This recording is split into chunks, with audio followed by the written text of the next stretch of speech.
Benjamin Netanyahu, much like Trump, only cares about himself. He's a loathsome scumbag. But unfortunately, he is not unique when it comes to Israeli leadership. It's one scumbag after another. They're horrible people. I do not know why the Americans and the Israelis still have not understood this point. The Islamic Republic of Iran has a strong political structure with established political, economic, and social institutions. The presence or absence of a single individual does not affect this structure. Of course, individuals are influential and each person plays their role, some better, some worse, some less. But what matters is that the political system in Iran is a very solid structure. We have not had anyone more important than the leader himself, and even the leader was martyred. Yet the system continued to work and immediately provided a replacement.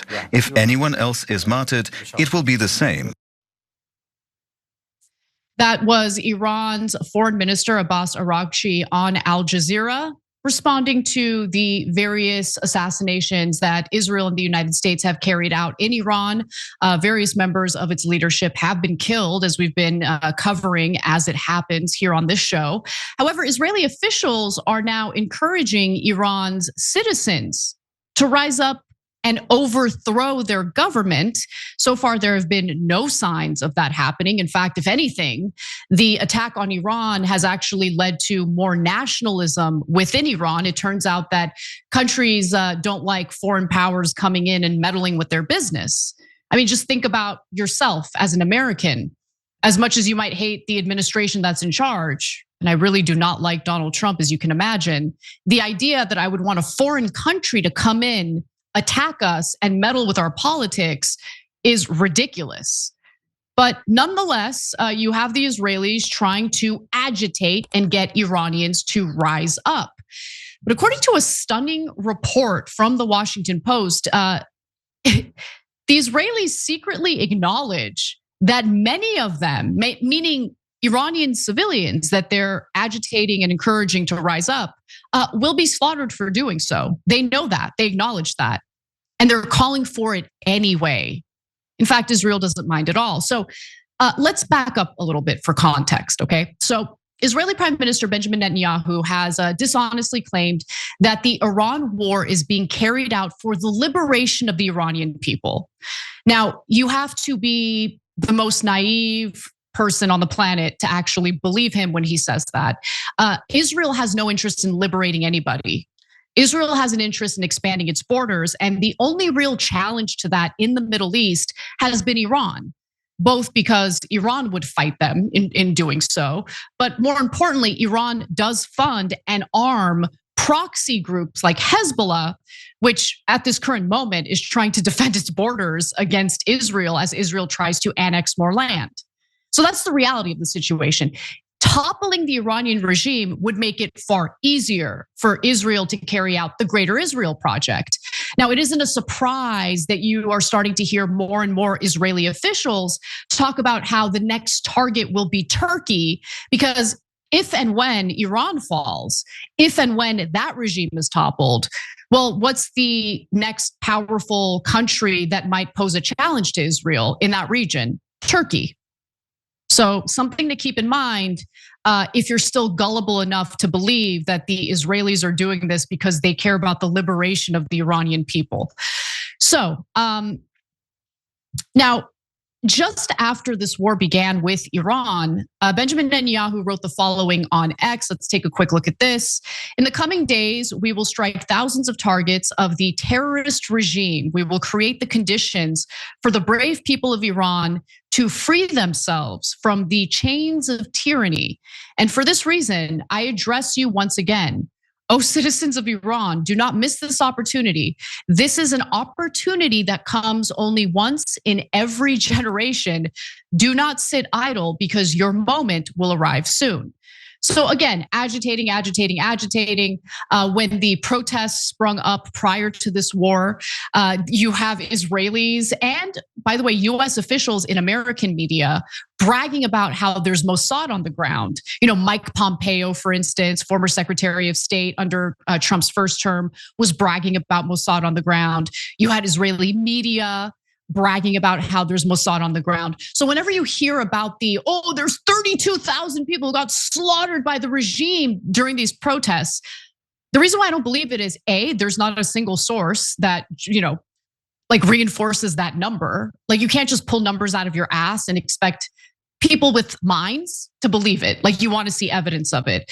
No names of those killed have been released. I mean, the elementary school that the United States struck in Manab, we saw aerial images of all the graves lined up for all those little bodies, 168 children slaughtered by the United States, okay? And we still don't know where we got that intel from. I think it's important to do an investigation into that. And it would be nice if the president of the United States acknowledged and apologized for what we did, because that is such a stain on our country's history. It really is.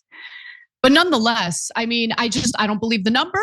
And until I see some concrete evidence for the number of people who were killed, until I see a report that distinguishes between, the regime's security forces carrying out killings and the armed individuals tied to Mossad carrying out killings, I'm not gonna believe these like BS numbers that are just being pulled out of people's asses. I'm just gonna be real about that.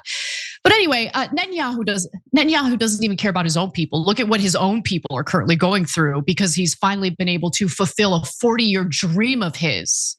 Okay, a couple pensioners, 2 elderly people sitting on their balcony yesterday in Israel got killed by Iranian missiles. They would be alive today had we not carried out these attacks against Iran. Benjamin Netanyahu, much like Trump, only cares about himself. He's a loathsome scumbag. But unfortunately, he is not unique when it comes to Israeli leadership. It's one scumbag after another. They're horrible people. But anyway, I continue. So he continues, the moment when you must take to the streets, come to the streets in your millions to finish the job, to overthrow the regime of terror that has embittered your lives. Yeah, the only regime of terror is your regime, Netanyahu. Anyway, I continue. In recent days, Netanyahu has claimed that he wants Iranians to freely and safely celebrate the festival of Nowruz. I'm sure he cares a lot about these types of holidays, I'm sure. Take a look. I take this opportunity to wish you a happy Nowruz, a year of freedom, a new beginning of hope to all of you, my dear friends. Nowruz Piruz, Payonde Iran. In the past 24 hours, we knocked out 2 of the terrorist chieftains, the top terrorist chieftains of this tyranny. Our aircraft are hitting the terror operatives on the ground, in the crossroads, in the city squares. This is meant to enable the brave people of Iran to celebrate the Festival of Fire. So celebrate and happy Nowruz. We're watching from above.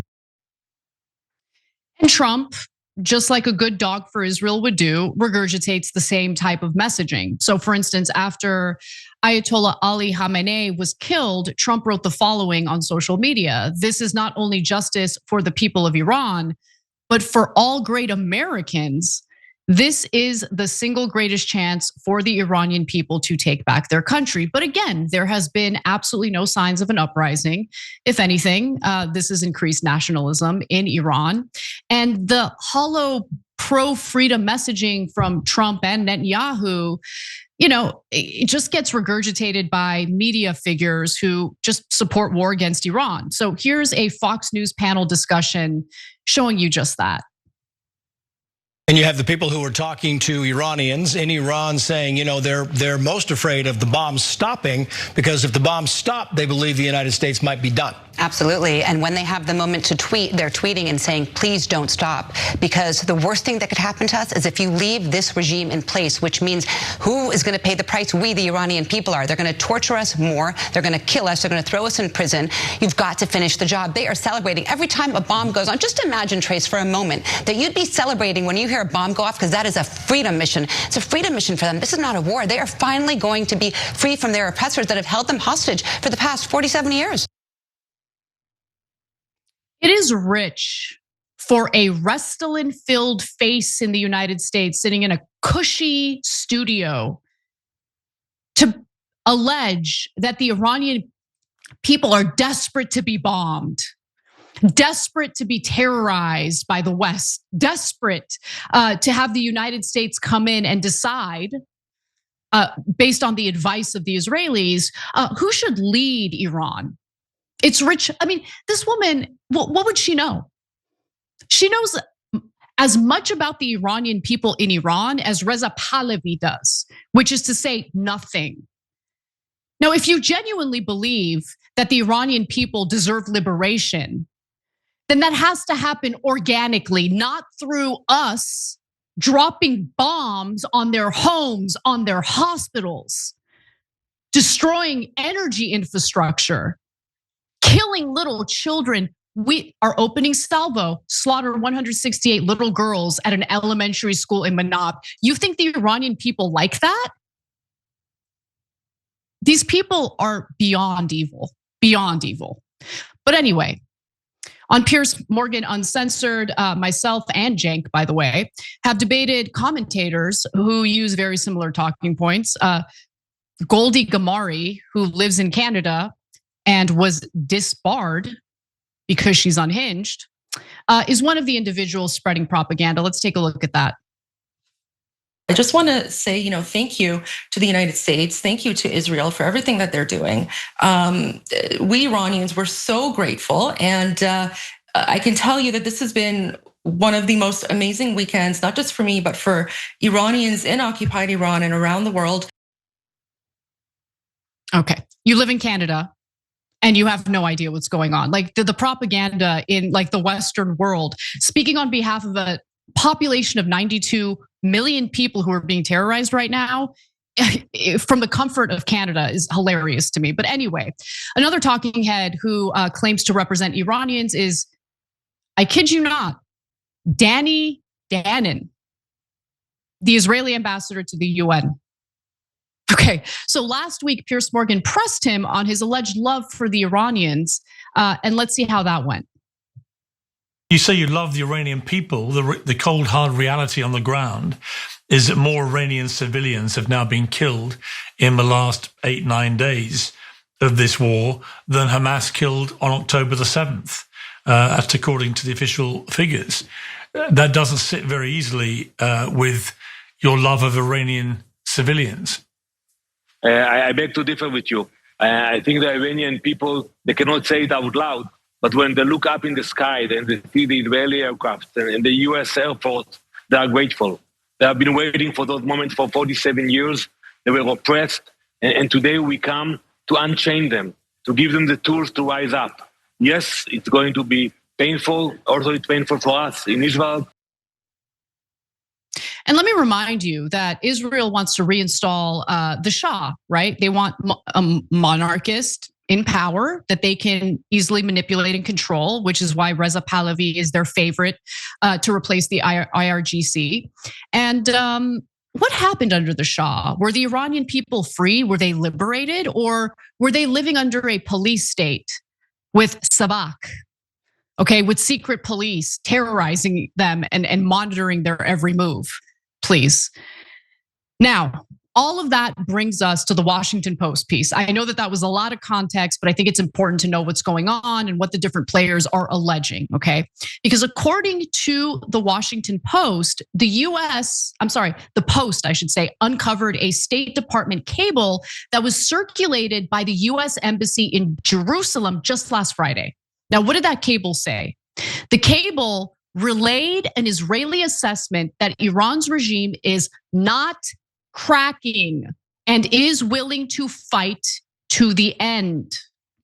If large numbers of Iranians return to the streets, Israeli officials say, the people will get slaughtered because the Islamic Revolutionary Guard Corps, Iran's principal military force, has the upper hand. This is what the Israelis are saying behind the scenes. You see what kind of liars they are? How they lie right to your face. But behind the scenes, they're like, oh yeah, yeah, a lot of Iranians are gonna get slaughtered. Liberation, am I right? Yeah, liberation from living, I guess, from being alive. But regardless of the mass slaughter, the Israelis expect this to be carried out, right? This agitation. They're urging the U.S. to prepare ways to egg on protests with messages of support for an uprising. And in reality, there has been more nationalism in Iran since the war started. It turns out civilians are not really interested in having foreign actors come in and make decisions on who gets to rule them and lead them. But Israel is too brain dead to realize that. Israel expected that the Iranian supreme leader's assassination last month would sow more chaos within the regime in the immediate aftermath. But in recent days, the Islamic Republic's hold on power has been evident in its ability to continue launching ballistic missiles and drones everywhere they want to, Israeli officials told US diplomats. And just going back to that cable again, Israeli officials, according to the cable, speculated that the regime might moderate its views if the new supreme leader were killed, but noted that it was stubborn and would have to be taken down from within. I don't know how any group of people can be as stupid as the Israelis are, but killing leaders of foreign countries doesn't make them want to give you flowers. Okay, it's not going to make you celebrated. It's not going to make you welcomed into Iran. It's going to lead, but I think Israel wants this. I don't think they're as dumb as they make themselves out to be. Israel loves extremism. They love to use extremism. They create extremism because they love to be victims. So when that extremism that they themselves have created turns around and bites them in the ass, well, you'll get them whining about how we're the victims. We're living in such a hostile region of the world. Israel is the biggest threat to world peace. And all the chaos that we've been seeing in that region of the world, in the Middle East, is because of Israel's intentions to steal land and expand borders. It's that simple. The idea that they're interested in liberating anyone is a joke. If anyone needs to be liberated, it's the United States from Israel. Every time you ring the bell below, an angel gets his wings. Totally not true, but it does keep you updated on our live shows.